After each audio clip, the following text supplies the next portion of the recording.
Hola mi gente, it's Kat and welcome back to Kat and Too Many Books.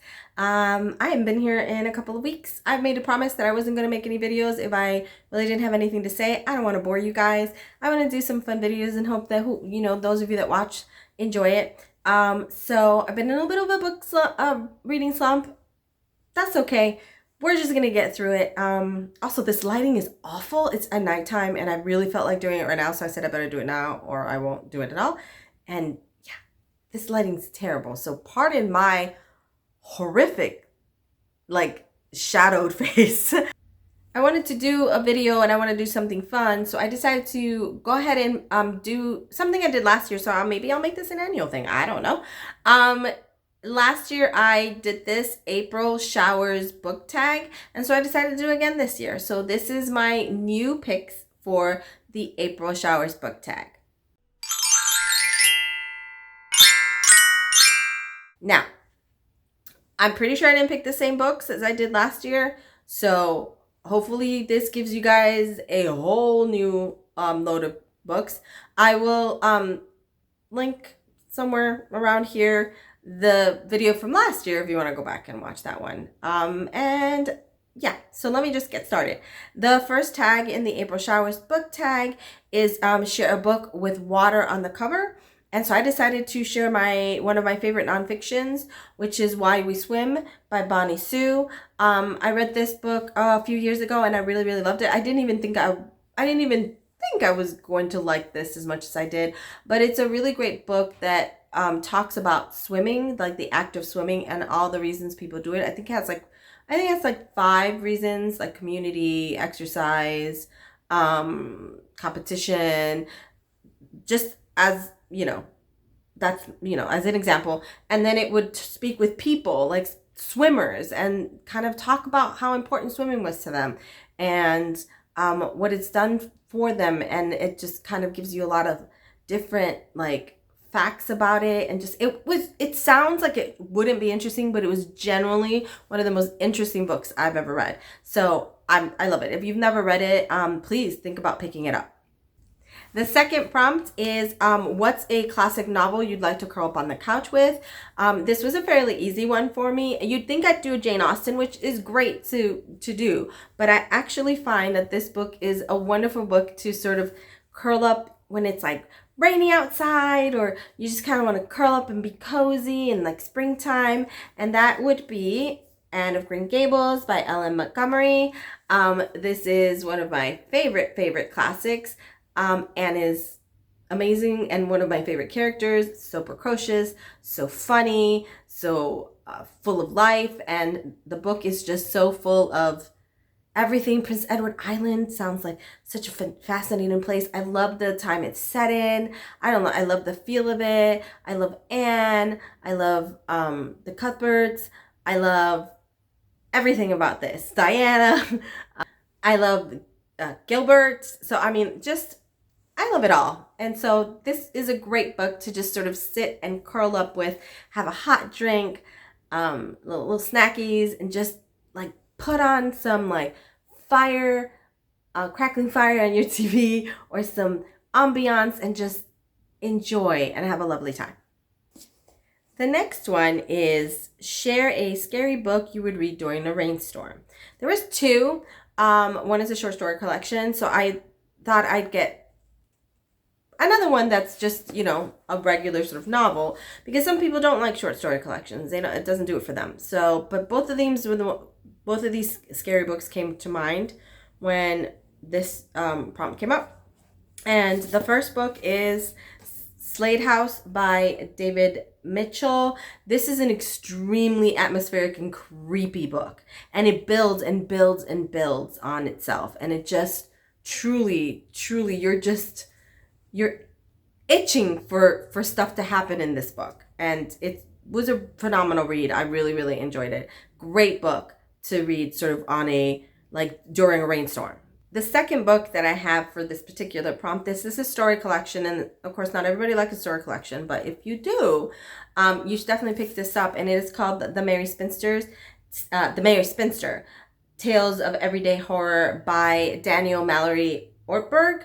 And yeah, Daniel wrote this. This was written quite a while ago, and it's really really short. So it's really great to read during a storm, because you could probably read this whole thing while a storm is like passing through.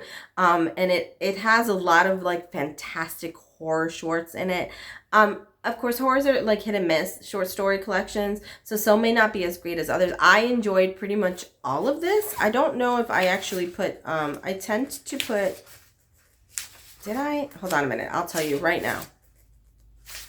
I didn't. I tend to nowadays put like my scores of the shorts, like the short stories, and I have an anthology in like here, but I didn't for this one. But I remember really loving this. It was just so good. I don't even know how to explain it, but it's, if you ever want to read like some really fantastic horror, please pick this up. Again, it is The Merry Spinster, Tales of Everyday Horrors by Daniel Mallory Ortberg. The next one is What is a Good Book Rec for Rainy Days? This is one of my favorite books, and I think a fantastic book to read on a rainy day, and that would be Emily Wilde's Encyclopedia of Fairies by Heather Fawcett. Emily and Bram Wendell are some of my favorite characters. They are so fantastic. They have such a hilarious relationship. I love this book so much. I enjoyed it so much. It's written in a epistolatory form. It's diary entries, and it's just journal entries, and it's fantastic, and I love it, and I think it's such a great one to have on a rainy day because you would enjoy yourself so much with it. The next question is, what two characters would you like to spend a rainy day with? And that's a fairly easy one for me, because this would also be a book I would recommend to read on a rainy day, but we're talking about what two characters would you like to spend a rainy day with, and I would say Linus and Arthur from The House in the Cerulean Sea by T.J. Klune.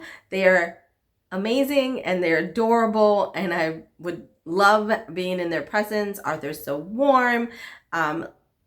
Linus is hilarious, just wonderfully protective in so many ways and cares so much, and is such a different type of character that you're not sure about him, but he is so endearing in everything he does as well. And I don't know, I would love spending the day with these two gentlemen in their house by the sea with their adorable children. Prompt number 6 is share a book. And I haven't been saying all the numbers of the prompts, but oh well. Prompt number 6 is share a book that has blue on the cover. And I brought out The Bear and the Nightingale, blue, because this is my favorite historical fantasy series ever. This is written by Catherine Arden. Vasilia is one of my favorite characters. I love the lore and the mythology. I love all the Russian sort of culture and mythology that you get in this book. I just love the atmosphere of it. It's fantastic. So it's blue, but I would also recommend it because it is, I think, would be a great read on a rainy day when you can't go anywhere, and you could dive into this delicious, fantastic book. This beginning was like just chef's kiss. Prompt number 7, what book has a rainy setting at some point?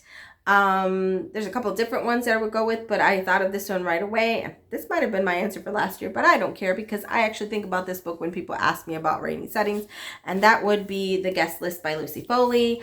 Most of it takes place on an island. The critical parts of it, which is of course it's a murder mystery thriller, so the murder mystery part of it takes place during a storm on that specific island. So a good, I don't know, 2/3 of this book, maybe even more, is during a storm.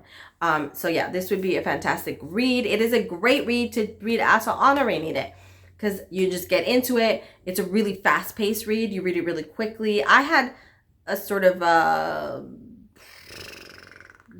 complicated relationship with this book. I think I don't remember because I feel like I loved the beginning. like about 50 pages in the middle I had to slog through, and then loved the end. So complicated feelings about it, but it was really, really good. And I've enjoyed other of Lucy Foley's books. But this one, it was very atmospheric. It reminded me of, and then there were not a lot. So yeah, this would be a great one to pick up. So the next question makes me laugh. It's question number 8. What book would you not mind using as an umbrella?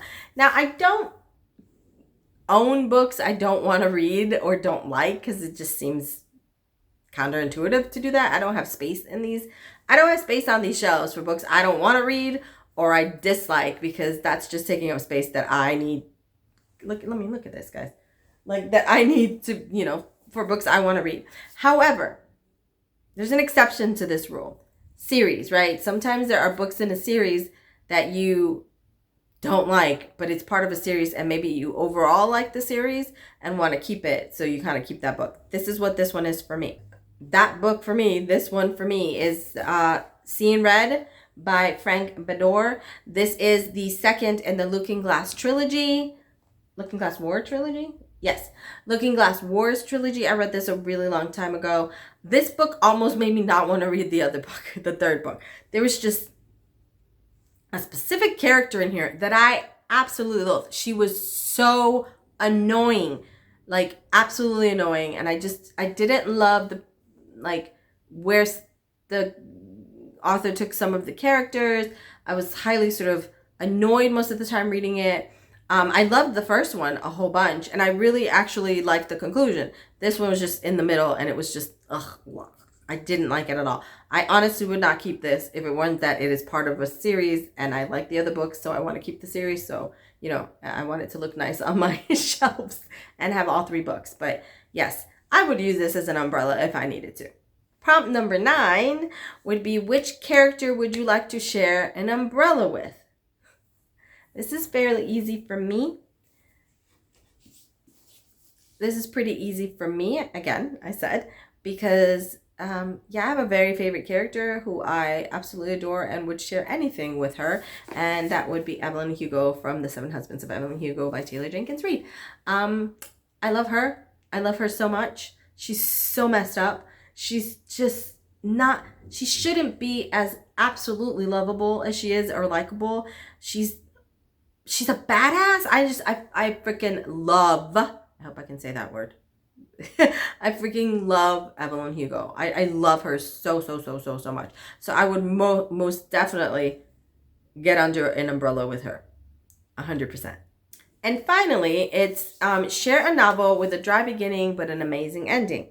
And this is really interesting because I think overall, this is sort of a thing that if you're like a fantasy reader, you hear this often. I don't particularly feel that way about this book, but I can see why other people feel this way. And so I'm going to share it because I think a lot of people say this book has a dry beginning. A lot of people say it's got like dry writing in it. But it has an amazing ending, and so many amazing things happen in this book. And that would be The Fellowship of the Ring by J.R.R. Tolkien, which is the first in the Lord of the Ring trilogy. And then, of course, there's just a lot of,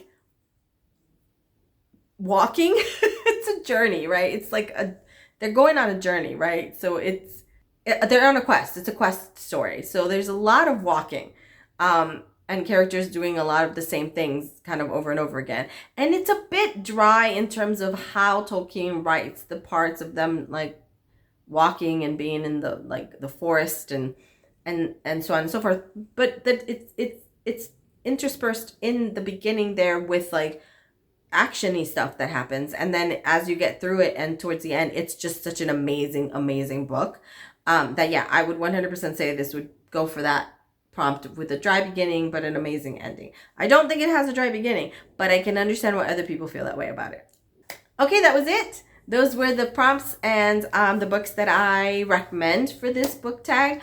I'm going to put a couple people's names in here. If you want to go ahead and do this April Showers book tag, I would love to hear what you would use for this, especially since April's coming and them showers are coming with it. What books would you recommend for rainy days following these prompts? Please let me know in the comments below if you just want to kind of answer these prompts down there. If you have a video that you make or want to make and want to share that video with me in the comments so I can see it, and also the people that I tag, if you want to do this, that'd be great. There's no obligation. I love y'all no matter what. And really, that is all I have for today. Please subscribe. I would love to have more people to interact with. Like, of course, and share this wherever you want to share my channel with people. That'd be great. So give it a little thumbs up so I get a little action on the video. And hopefully I will see you guys very, very soon. Bye.